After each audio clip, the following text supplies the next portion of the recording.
Perkenalkan, nama saya Putri Marianti dengan NIM A210210045 dari kelas C Media TIK. Di proyek sebelumnya, saya sudah membuat sebuah proyek AR. AR merupakan sebuah media yang digunakan untuk memvisualisasikan gambar yang kita buat agar terlihat nyata. Mari kita lihat sama-sama. Nah, ini adalah hasil dari proyek saya. Sebenarnya sangat simpel karena juga terdapat keterbatasan gambar yang membuat proyek saya ini terlihat sederhana. Dalam proyek ini saya mengambil tema tentang periklanan. Nah, di dalamnya nih terdapat berbagai macam icon seperti jalan, papan, billboard, kursi taman, pedagang, orang, macam-macam iklan, mobil, dan lain-lain.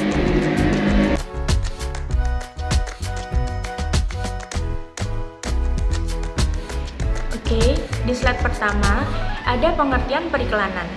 Ada dua macam pengertian periklanan.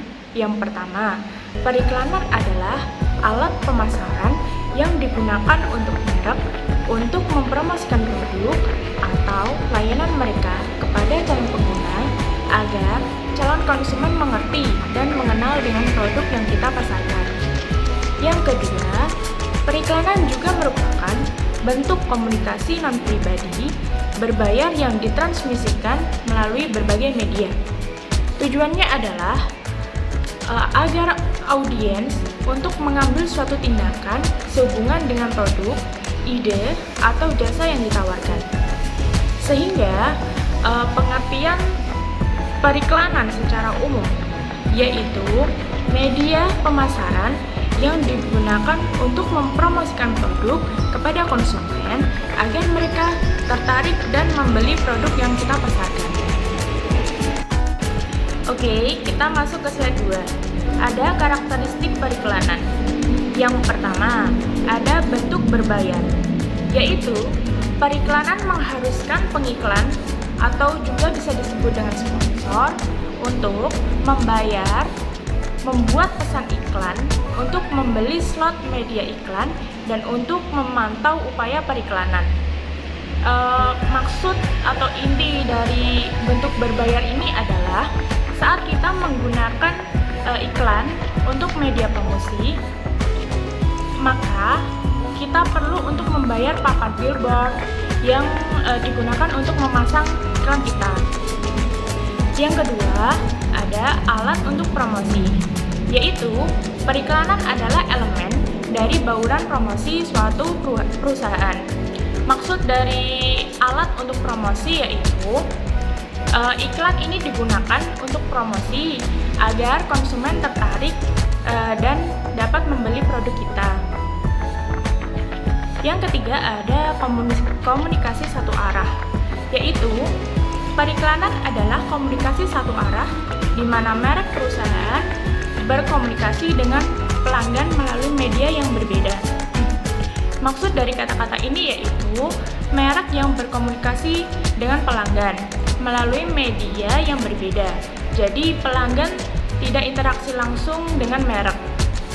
Yang keempat, ada pribadi atau non-pribadi, yaitu iklan dapat bersifat non-pribadi seperti dalam kasus TV, radio, atau surat kabar, atau sangat pribadi seperti dalam kasus media sosial dan iklan berbasis cookie lainnya. Maksud dari kata-kata ini yaitu jika non-pribadi maka jangkauannya luas, baik media massa atau media elektronik, sedangkan pribadi dalam media sosial saja. Oke, selanjutnya kita masuk ke slide 3 ya. Ada jenis-jenis iklan. Yang pertama ada iklan cetak, yaitu iklan yang biasanya terdapat di koran, majalah, dan brosur. Intinya yaitu iklan cetak ada di dalam media cetak yang sifatnya fisik atau dapat dipegang. Yang kedua ada iklan siaran, yaitu iklan yang biasanya terdapat di siaran televisi atau radio. Intinya, iklan ini ada di siaran TV atau radio yang sifatnya kita dapat mendengarkan atau melihat iklan tersebut. Yang ketiga, ada iklan luar ruang, yaitu iklan yang berada di luar ruangan seperti spanduk dan baliho. Intinya, iklan ini terdapat di ruang terbuka dan ramai. Biasanya kita bisa melihat iklan-iklan ini pada billboard dan lain-lain. Yang keempat, ada iklan digital, yaitu iklan yang biasanya menggunakan bantuan alat digital seperti smartphone. Intinya, iklan digital yaitu iklan ini muncul saat jeda atau Oke, kita lanjut ke slide 4 ya. Di slide 4 ini ada tujuan periklanan. Tujuan periklanan yang pertama ada membujuk atau merayu pelanggan. Ini pastinya agar pelanggan membeli untuk mencoba produk dan layanan yang dijajakan oleh perusahaan. Dengannya dapat membangun citra merek dan tentunya menumbuhkan sikap menguntungkan bagi merek. Maksud dari membujuk atau merayu pelanggan ini intinya perusahaan membuat iklan semenarik mungkin agar konsumen tergiur dan kemudian tertarik untuk membeli produk kita. Yang kedua, ada sebagai pengingat. Pengingat melalui pesan merek untuk meyakinkan pelanggan setia dan calon pelanggan tentang produk dan merek. Dengan begitu, periklanan membantu mempertahankan kesadaran merek dan juga untuk mengantisipasi pencurian pelanggan oleh para pesaing. Maksud dari sebagai pengingat ini, intinya merek yang kita iklankan tersebut membantu pelanggan untuk mengenali produk yang kita jual sehingga tidak terkecoh dengan produk yang ada merek lain. Yang ketiga, ada untuk menginformasikan. Dengan iklan perusahaan menginformasikan pelanggannya tentang produk dan merek, dan ini adalah langkah awal guna mencapai tujuan bisnis. Maksud untuk menginformasikan ini, intinya dengan adanya iklan, merek yang dimiliki oleh perusahaan akan bisa tersalurkan atau dikenal masyarakat luas. Oke, kita sekarang lanjut ke slide 5 ya. Slide 5 ada pentingnya periklanan. Yang A, bagi pelanggan. Pertama, pentingnya periklanan bagi pelanggan yaitu kenyamanan, yaitu iklan informatif yang ditargetkan membuat proses pengambilan keputusan pelanggan lebih mudah karena mereka mengetahui apa yang sesuai dengan kebutuhan dan anggaran mereka. Maksud dari kenyamanan ini adalah iklan yang baik dan informasi terkait produk juga jelas akan membuat pelanggan mengerti sehingga nyaman dengan memilih produknya. Yang kedua, ada kesadaran, yaitu periklanan mendidik pelanggan tentang berbagai produk yang tersedia di pasar dan fitur mereka. Pengetahuan ini membantu pelanggan membandingkan berbagai produk dan memilih produk terbaik untuk mereka. Maksud dari kesadaran ini adalah iklan membuat pelanggan bisa memilih produk yang benar-benar bagus dengan produk yang hanya bagus di luarnya saja. Yang ketiga, ada kualitas lebih baik, yaitu hanya merek yang mengiklankan diri dan produknya. Tidak ada iklan untuk produk tidak bermerek. Ini memastikan kualitas yang lebih baik kepada pelanggan karena tidak ada merek yang mau membuang uang untuk iklan palsu. Maksud dari kualitas lebih baik ini yaitu iklan yang bagus dan merek yang baik akan mencerminkan produk yang kita pasarkan. Oke, kita lanjut di slide sebelumnya. Tadi kan ada pentingnya periklanan bagi pelanggan. Sekarang kita lanjut ke pentingnya periklanan bagi perusahaan. Yang pertama ada kesadaran, yaitu iklan meningkatkan kesadaran merek dan produk di antara orang-orang yang termasuk dalam pasar sasaran. Maksud dari kesadaran ini yaitu Iklan digunakan untuk membandingkan. Apabila iklan tersebut tidak banyak orang yang tertarik, maka perusahaan bisa mengganti iklan merek tersebut supaya lebih inovatif, supaya lebih banyak menarik konsumen agar tertarik dan bisa membeli produk kita. Yang kedua ada citra merek, yaitu periklanan yang cerdas membantu bisnis untuk membentuk citra merek dan kepribadian merek yang diinginkan di benak pelanggan. Maksud dari citra merek ini adalah jika iklan tersebut menampilkan merek dengan kesan yang baik, maka pelanggan akan semakin tertarik membeli produk. Yang ketiga ada diferensiasi produk, yaitu iklan membantu bisnis untuk membedakan produknya dari produk pesaing dan mengkomunikasikan fitur dan keunggulannya kepada audiens target. Maksud dari diferensiasi produk ini adalah iklan juga digunakan untuk membandingkan gaya iklan merek pesaing. Jika ada yang kurang atau perlu ditambahi, mereka bisa diganti agar lebih bagus dan lebih inovatif. Yang keempat ada meningkatkan goodwill, yaitu periklanan menegaskan kembali visi merek dan meningkatkan goodwill merek di antara pelanggannya. Maksud dari meningkatkan goodwill ini adalah intinya iklan memberikan kesan baik akan menarik pelanggan. Yang kelima ada value for money, yaitu iklan menyampaikan pesan kepada khalayak luas dan cenderung bernilai uang bila dibandingkan dengan elemen lain dari bauran promosi.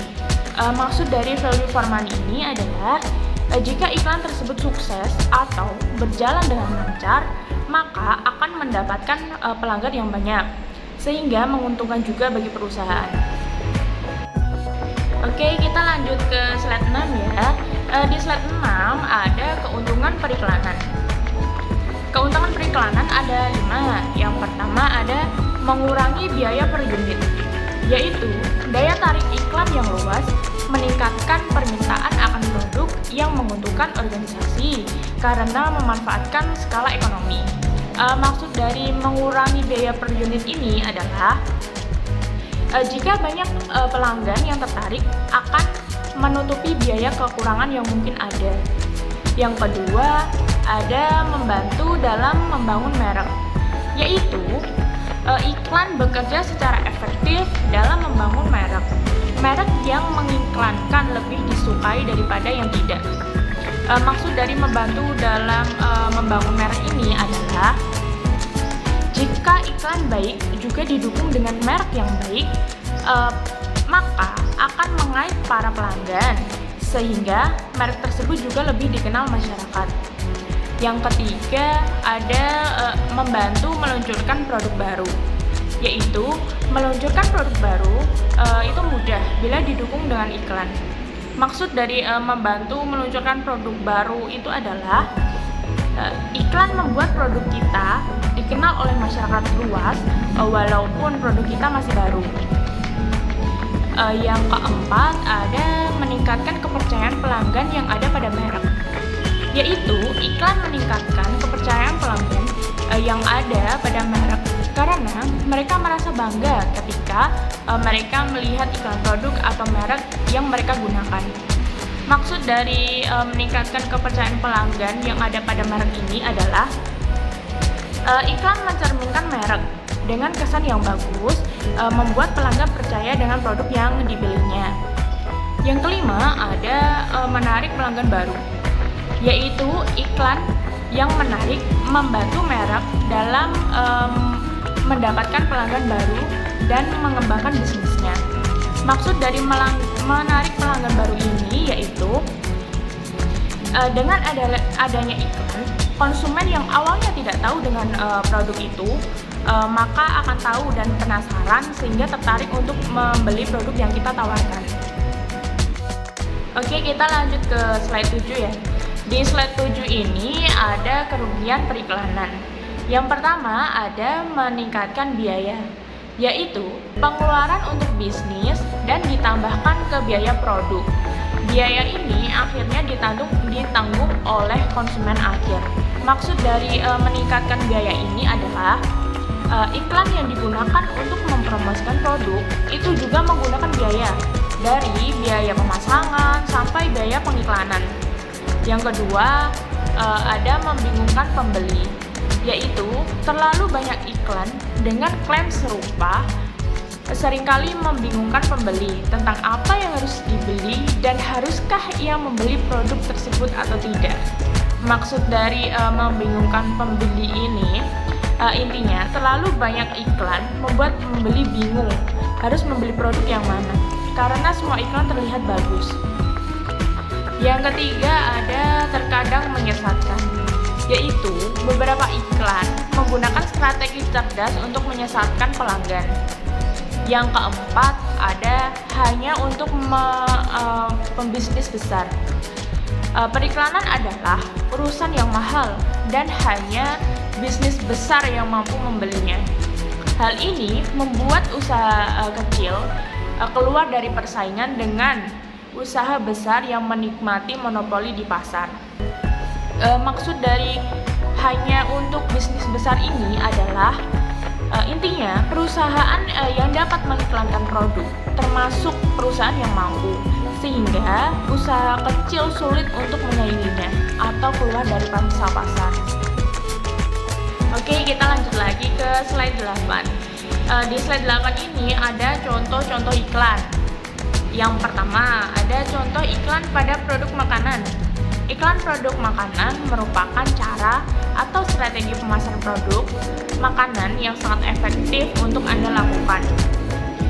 Hal yang paling penting untuk Anda perhatikan adalah gambaran cita rasa dari makanan tersebut. Contoh slogan nih, iklan produk makanan seperti jagonya ayam yang menggambarkan iklan KFC. Yang kedua ada contoh iklan produk sabun atau sampo. Sama seperti produk sabun, hal yang sangat penting atau jadi perhatian adalah manfaat dan kandungan di dalamnya.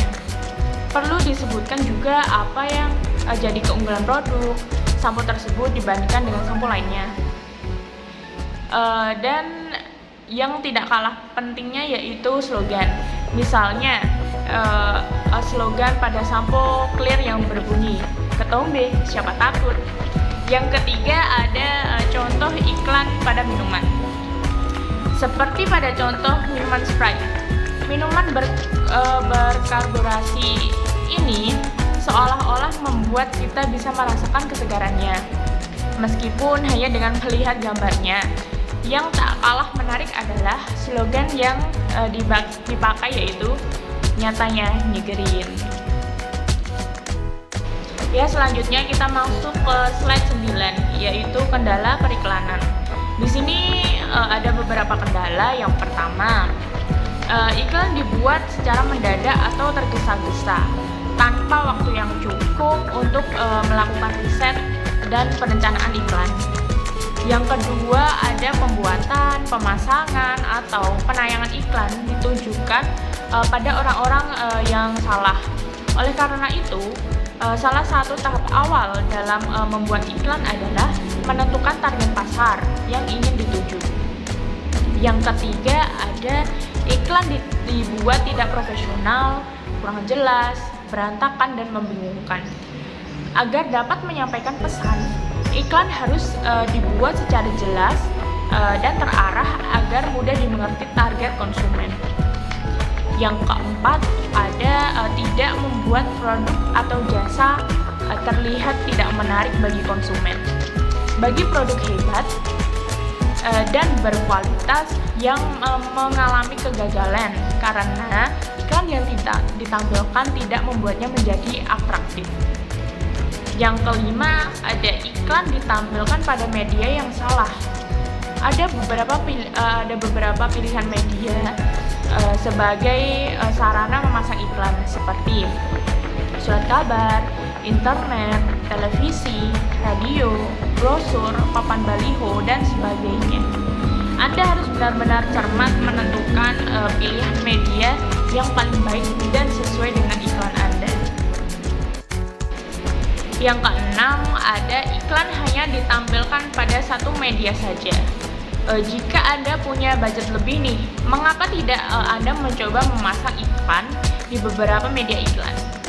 Selang beberapa waktu, Anda akan dapat mengetahui media apa yang paling efektif bagi produk Anda. Yang ketujuh, ada iklan ditampilkan pada waktu dan momen yang kurang tepat. Contohnya nih, jika Anda mengiklankan produk kue Natal pada bulan Januari, maka iklan akan tidak memberikan konversi yang kecil. Yang kedelapan, ada iklan kurang menonjol di antara iklan-iklan lain.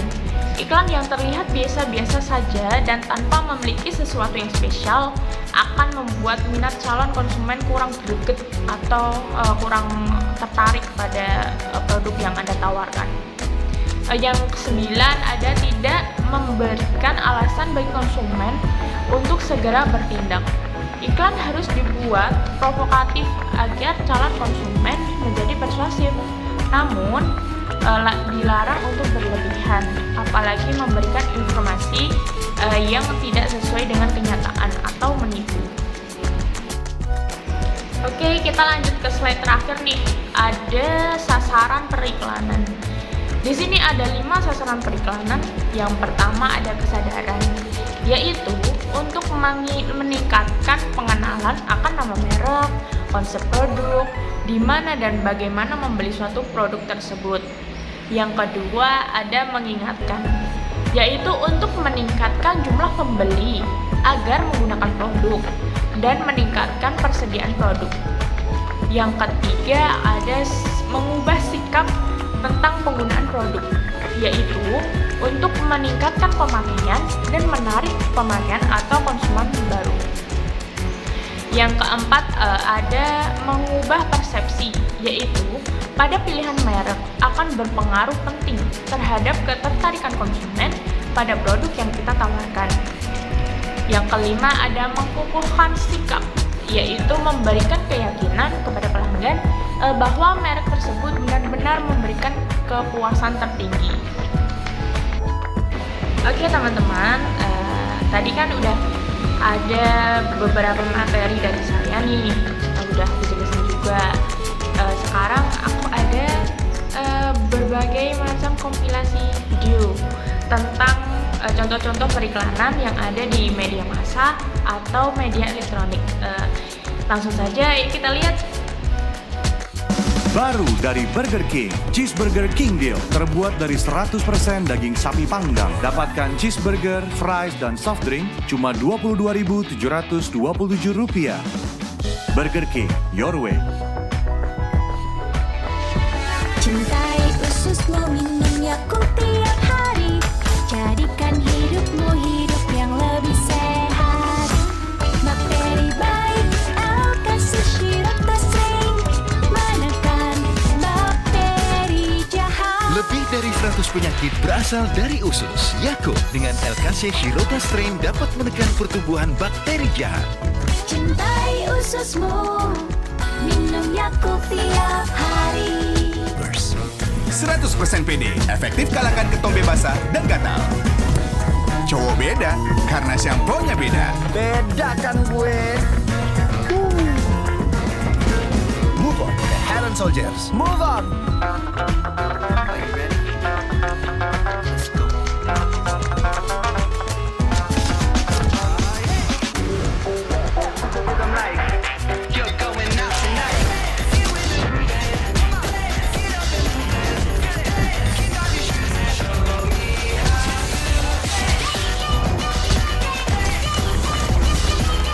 Samsung Galaxy Z Fold 4 and Z Flip 4 5G. Pre-order now!